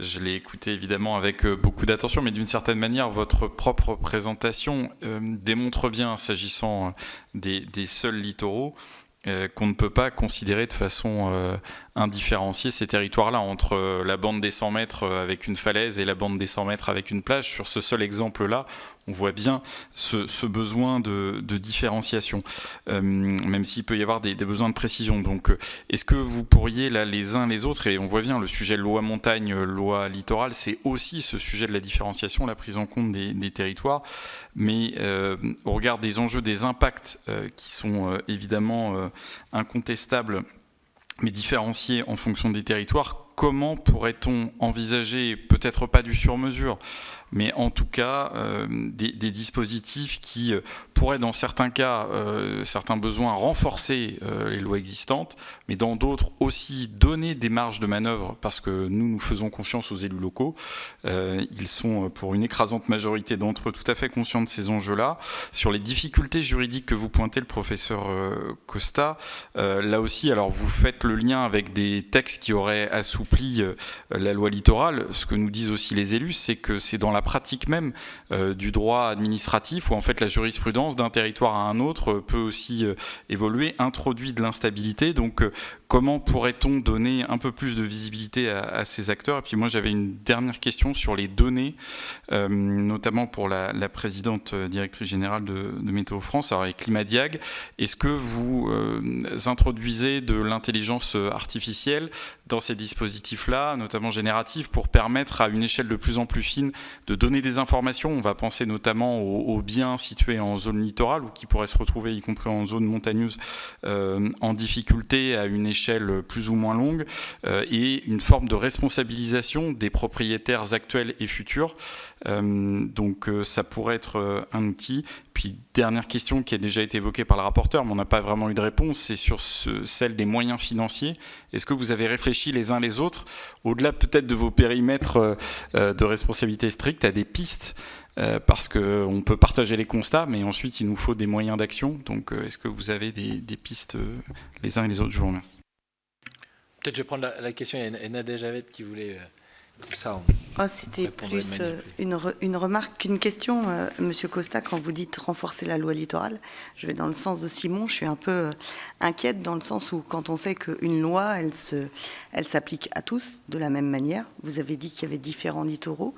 Il y a des endroits où on ne pourra pas reculer. Je pense aux DOM, par exemple, aux îles. Alors moi, je suis finistérienne. Du coup, on voit très bien, en fait, en termes concrets, les difficultés que ça peut engendrer pour les élus locaux. Et puis après, il y a des choses qui s'appliquent de fait qu'on ait 10 mètres ou 20 mètres ou 100 mètres de littoral de la même manière que si on a une commune qui a 45 km de côte. Donc parfois, vous avez... moi, j'ai une commune qui a dû rendre son littoral à la commune d'à côté maintenant c'était en 2011, c'est la commune de Plouvien, pour qu'une entreprise puisse continuer à s'agrandir, alors qu'elle avait vraiment un tout petit bout de littoral en fond d'Abert. Et il y a eu une rétrocession à la commune d'à côté, parce qu'en fait, tout était absolument bloqué, parce qu'elle avait ces petites centaines de mètres de fond d'Abert. Et donc, on voit bien qu'il y a aussi parfois des difficultés. Donc, si on fait une loi qui s'applique à tous de la même manière, on est dans cette chambre sans arrêt en train de dire qu'on doit différencier et on doit pouvoir donner un certain nombre de pouvoirs aux élus locaux. Je pense qu'il y a beaucoup de schémas d'aménagement au niveau régional, les PLUI, les SCOT et autres qui font qu'on protège aussi notre littoral. Alors, elle est très bien, cette loi. Elle a évité de bétonner partout. Dans la région où j'habite, on n'a pas trop bétonné, donc on a fait attention à notre littoral. Mais effectivement, est-ce qu'il faut vraiment passer par une loi qui renforce les choses, ou alors ne donne-t-on pas la main aux élus locaux pour préserver leur littoral et leur qualité de vie? Je vous laisse répondre. Ouais, mais j'avais deux autres questions. Peut-être qu'on le fera après, parce que ça va faire beaucoup. Je vous laisse peut-être faire répondre déjà sur cette série de questions, et puis on fera...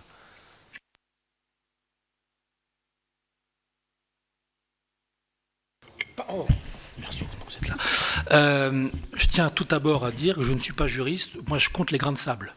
Il n'en demeure pas moins que ça fait 30 ans que je travaille sur les dynamiques côtières face au changement climatique. Voilà, c'est une petite précision.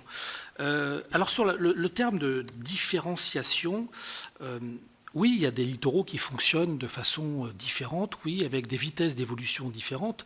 C'est pas ça dont il s'agit, je crois. C'est ce que l'on fait sur le territoire. Et ce que l'on fait ou ce que l'on veut faire sur le territoire doit être homogène à l'échelle du territoire. C'est comme si... là, c'est un mauvais exemple. C'est comme si, je ne vais pas citer de loi, c'est comme si on disait qu'une loi était adaptée qu'à une certaine partie de la population, mais pas à une autre. Je crois que ce n'est pas recevable.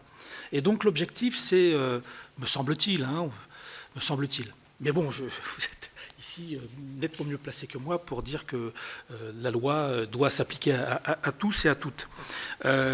Ce que je veux dire par là, c'est que ce n'est pas tant le fonctionnement qui est différencié, qui nous obligerait à faire une loi adaptée à chaque milieu, c'est simplement faire en sorte que cette loi nous permette de ne pas faire des choses possibles sur un secteur qui, semble-t-il, évolue peu aujourd'hui, mais qui est relativement bas et qui risque d'être inondé dans un futur plus ou moins lointain, et qu'un même espace bas dans un autre secteur qui évolue rapidement aurait l'occasion de pouvoir faire différemment.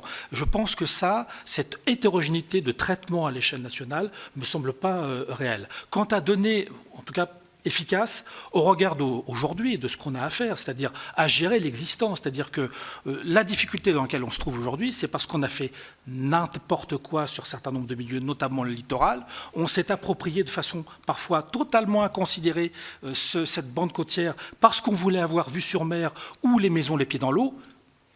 Super, ça y est, on les a. Mais qu'est-ce qu'on fait maintenant des personnes, des biens, des activités ? Et je trouve que cette loi renforcée permettrait d'éviter, dans un futur plus ou moins lointain, de se retrouver dans la même situation. C'est ça que je veux dire. Donc la différenciation qui consisterait à dire, bah oui, effectivement, ça évolue pas de la même façon. Donc on va mettre une loi d'adaptation, d'ajustement ou de construction du littoral qui sera différente en fonction de ces phénomènes-là, ça ne tient pas. Ça ne tient pas. C'est un avis personnel. Quant à donner la main aux élus locaux sur la gestion, alors il y a énormément d'élus locaux qui sont extrêmement sérieux en matière de gestion de leur territoire. Et puis, excusez-moi, il y en a aussi une série d'autres qui ont fait n'importe quoi, qui ont donné des autorisations dans des espaces qui sont aujourd'hui dangereux. Eh bien, je pense que la loi renforcée permettrait d'éviter ce genre de situation. C'est une question de responsabilité. En tout cas, ce n'est pas moi qui la prends, ce sont les décideurs qui la prennent. Moi, je suis uniquement là en tant que scientifique à aider pour éclairer les débats, pour que les meilleures décisions soient prises. Donc, faire confiance aux élus locaux avec grand plaisir, mais comme le disait mon collègue du CEREMA, il va falloir les accompagner, parce qu'on n'est pas forcément excellent dans tous les domaines. Quelqu'un veut ajouter Non. J'avais Laurent Saumon qui souhaitait...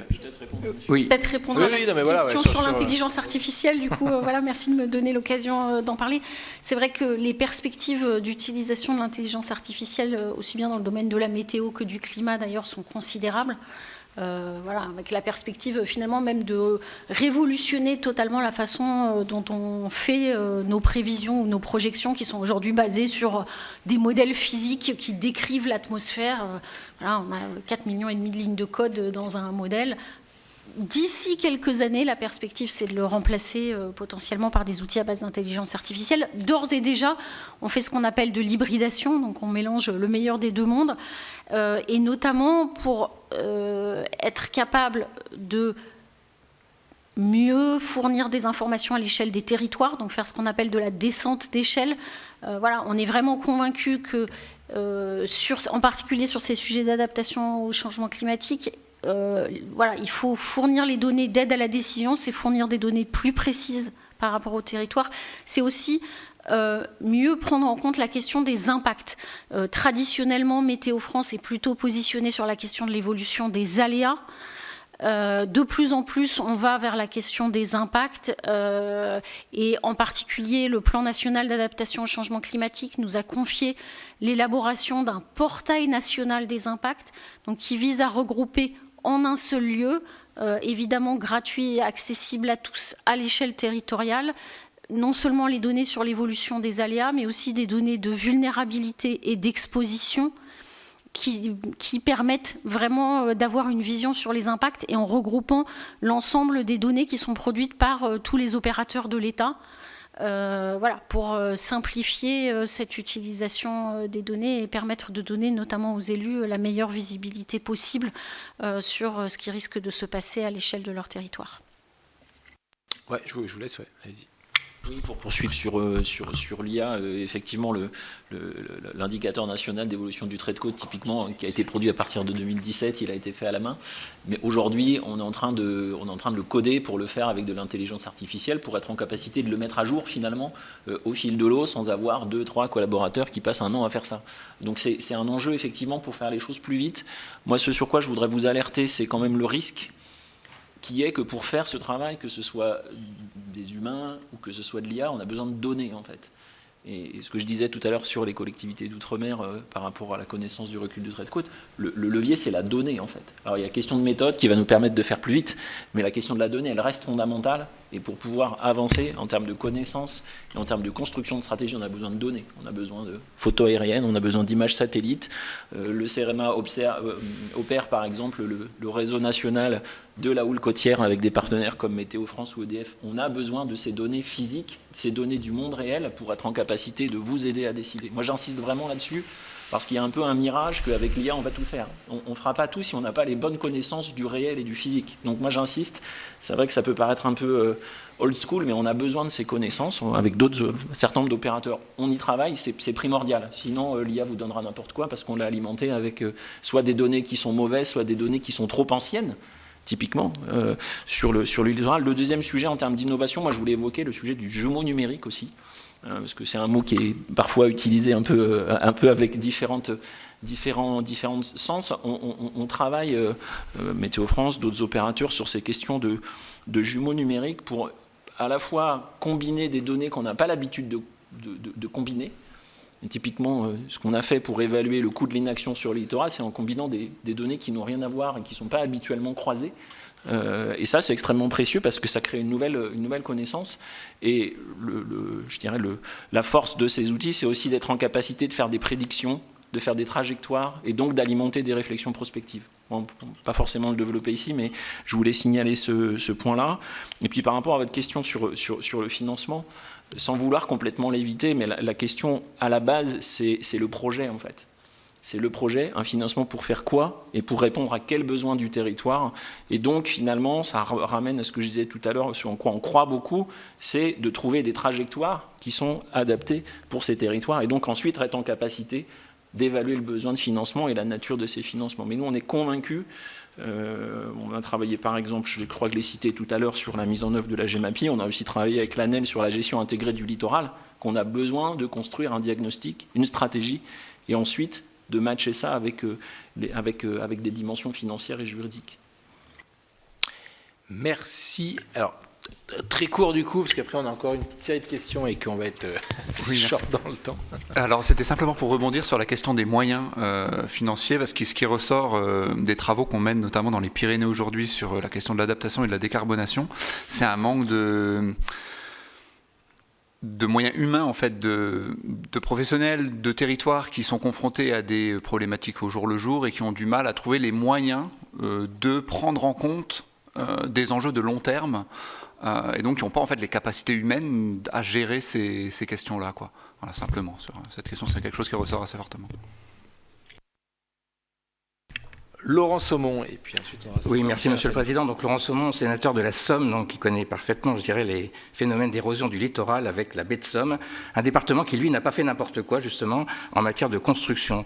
D'abord, je voulais avoir une précision. Vous avez parlé de la réutilisation des eaux d'assainissement sur la côte. Je n'ai pas bien compris. Si vous pouvez me réexpliquer ce en quoi ça concernait, ça m'intéresse. Deuxièmement, c'est effectivement, on a l'impression aujourd'hui quand même qu'on veut figer ou vitrifier un petit peu les territoires littoraux, notamment en matière économique. Je crois qu'aujourd'hui, on oublie qu'il y a des solutions techniques. Il suffit de regarder aux Pays-Bas ce qui se passe. Ils sont quand même aussi bien concernés qu'on peut l'être. On ne parle pas par exemple d'écoplage. Moi, j'ai une plage qui a essayé ce système, qui montre manifestement là où c'est installé que ça améliore nettement le drainage et que ça évite l'érosion des digues, j'allais dire solides. Il y a des expériences qui sont faites pour protéger les ports, mais on peut très bien les imaginer plus largement, que ce soit Dickway ou WSE, qui en plus ont cet avantage de produire aussi de l'énergie. Et il y a des projets, j'allais dire, plus pharaoniques, alors est-ce qu'ils verront le jour ou pas, mais il y a des projets au Japon, ou même évoqués en France, de faire des digues en mer pour casser la houle, mais en même temps produire de l'énergie. Alors ça peut être inesthétique, j'en sais rien, ça sera à voir, mais je pense qu'il ne faut pas non plus penser qu'on va toujours vitrifier les territoires littoraux sous prétexte, bonne raison, d'avoir un réchauffement climatique et la montée des eaux. Vous avez peut-être un peu parlé, le CEREMA, effectivement, il y a un lien extrêmement fort entre le territoire et le littoral, et dans la Somme, on a fait un EPTB justement qui s'occupe à la fois d'un papy rivière et d'un papy fleuve et d'un papy littoral. Donc aussi, c'est le lien entre la protection du littoral et la loi sur l'eau. Parce que ce qu'on a connu par exemple dans la Somme sur l'OTI, c'était avec les inondations du Nord-Pas-de-Calais, c'est le fait de ne pas pouvoir curer notamment les fossés et les rivières, que l'on a vu stocker au moment des marées hautes, et bien de l'eau qui a débordé sur les bâchans. Et pour revenir sur les bâchans, justement, de dire que moi je pense qu'il doit y avoir une différenciation sur le littoral, parce qu'il y a des zones où on peut, je dirais, ouvrir les bâchans et inonder des bâchans, en protégeant, je dirais, les territoires qui sont à la fois des activités touristiques, économiques ou d'habitation. Donc voilà, on a d'ailleurs modélisé, nous, depuis les années 80-90, avec Sogrea à Grenoble, l'ensemble, je dirais, de la baie de Somme. Aujourd'hui, on n'échappe pas pour autant à voir que les modélisations qui ont pu être faites à l'époque sont peut-être même débordées. Donc voilà. Donc moi, je pense qu'il faut adapter la loi littorale aux réalités locales. C'était encore posé ce matin aux questions au gouvernement. C'est qu'aujourd'hui, il y a des activités économiques d'extension, en particulier pour les agriculteurs des bâchans, de l'impossibilité de pouvoir s'étendre pour faire par exemple un laboratoire de transformation de production laitière. Donc moi je pense qu'il faut être un peu plus souple et que les lois cadres nationales c'est bien, mais que la souplesse, je dirais, territoriale est nécessaire. Sébastien Fagnan. Merci beaucoup Monsieur le Président. Sébastien Fagnan, sénateur de la Manche, un département que vous connaissez bien, professeur Costa. Et ma question s'inscrit dans la continuité de celle posée par Simon Husenat, Nadège Havet et Laurent Saumon à l'instant. Pour essayer peut-être modestement de sortir d'un clivage qui finalement n'aurait que peu d'intérêt entre une approche soit maximaliste ou plus souple de la loi littorale, est-ce qu'il ne conviendrait pas, comme vous l'avez esquissé tout à l'heure, professeur, mais également monsieur Dupré, de décentrer notre regard et d'avoir une approche qui ne serait non plus administrative, stricto sensu de la loi littorale, mais une approche spatiale et temporelle, et notamment le fait de remplacer la bande des 100 mètres par la zone des 100 ans, ce qui permettrait de répondre aussi aux dynamiques spatiales qui sont par nature différentes selon la géographie des lieux et ne plus avoir un calque juridique uniforme sur l'ensemble des communes littorales françaises, et donc de s'adapter aux réalités géographiques permettant d'embrasser à la fois les questions liées aux dynamiques de l'érosion côtière, mais aussi de ce que l'un des intervenants évoquait tout à l'heure à travers les cascades d'aléas, la surexposition des territoires où la densité des cours d'eau intérieurs les expose à une prise en étau entre l'érosion côtière, et donc la submersion marine en cas de tempête, et les inondations des cours d'eau intérieurs. Je l'évoque d'expérience, puisque le département de la Manche, de par les centaines de kilomètres de son littoral, est particulièrement vulnérable, mais aussi comporte une grande densité de cours d'eau intérieurs, accentuant sa vulnérabilité, donc nous permettant d'avoir une approche, cette fois, vraiment différentialiste, en prenant en compte cette géographie, mais aussi cette approche temporelle qui serait certainement un cadre plus adapté qu'il ne l'est aujourd'hui, avec une application exclusivement administrative, permettant ainsi, peut-être, peut-être de l'ordre du vœu pieux, mais le droit est une matière dure, donc il faut bien que nous débouchions sur quelque chose de concret. Conjuguer les nécessités de développement via les relocalisations, etc., lorsque la géographie et les dynamiques spatiales le permettent, et de l'autre, préserver aussi les biens et les personnes, car c'est aussi, évidemment, notre responsabilité première. Je vous remercie. Je me permets d'ajouter une petite question sur au sujet, notamment, Madame la Présidente, Directrice Générale de Météo France, quand vous avez abordé le sujet justement de la question de l'enneigement et de l'évolution notamment des précipitations, sur la question des températures, de l'élèvement des températures et sur l'impact justement des enneigeurs, alors je ne vais pas dire artificiels, mais mécaniques, on va dire. Du coup, voilà, parce que en tout cas, si vous avez des données ou des choses chiffrées sur cet aspect-là, je trouve que ça peut être intéressant, parce que c'est vrai que du coup, même si on sait que la question des précipitations, elle est bien plus complexe, parce qu'on peut avoir des précipitations quand même qui restent en zone de montagne, mais par contre aussi une élévation des températures qui peuvent avoir un impact aussi justement sur cet enneigement. Et puis sur la question des glaciers et de la fonte notamment des glaciers, effectivement qui va générer un nouveau milieu et une nouvelle biodiversité. Ce que beaucoup de scientifiques disent, c'est que c'est vrai qu'on a souvent tendance à parler de châteaux d'eau des Alpes, et beaucoup nous disent qu'en fait c'est pas le bon terme parce que ça se passe pas tout à fait comme ça, et qu'en fait c'est pas parce qu'il va y avoir une disparition des glaciers qu'il n'y aura plus d'eau et qu'il n'y aura plus de cycle de l'eau, mais par contre que ça va clairement changer et modifier justement ce cycle de l'eau. Sur justement la question du stockage de l'eau, notamment retenue collinaire, est-ce que du coup on a des données sur le fait que est-ce que c'est juste une retenue collinaire, on va retenir l'eau, on va la redonner au milieu naturel, que ce soit à travers des enneigeurs ou pour d'autres utilisations, et puis que le cycle de l'eau se poursuit, ou est-ce qu'on a déjà des données sur d'autres impacts, en tout cas, à la fois sur le milieu naturel et sur la modification du cycle de l'eau? Merci. Donc sur l'évolution des précipitations, la répartition entre la neige et la pluie, voilà, c'est les chiffres que je vous donnais tout à l'heure et donc qu'on pourra vous donner sur... Là, on a des choses assez précises sur l'évolution par massif, l'évolution du nombre de jours d'enneigement, donc en tenant compte de l'ensemble des paramètres, et la question de la production artificielle, la production de neige. Ça va clairement modifier effectivement la capacité de la montagne au travers des stocks de neige à servir de château d'eau et de réserve d'eau au printemps pour l'aval des territoires. Mais c'est plus la diminution du stock de neige qu'ils font au printemps qu'en soit la question des glaciers qui va vraiment modifier profondément ce cycle de l'eau. Sur la question des retenues collinaires et des impacts, moi je n'ai pas connaissance d'études qui aient été faites spécifiquement sur les territoires de montagne et qui permettraient de répondre à votre question sur l'ensemble des impacts. Mais ce sont plutôt nos collègues de l'INRAE qui mènent ce genre d'études et donc qui pourraient peut-être vous fournir les éléments de réponse. Pas du coup qui veut poursuivre sur l'ensemble des questions en fait qu'il pouvait y avoir. Une deuxième salve, mais qui est légitime, parce que c'est assez régulier qu'on s'interroge sur cette loi littorale, et aussi légitimement, puisque les processus évoluent dans le temps.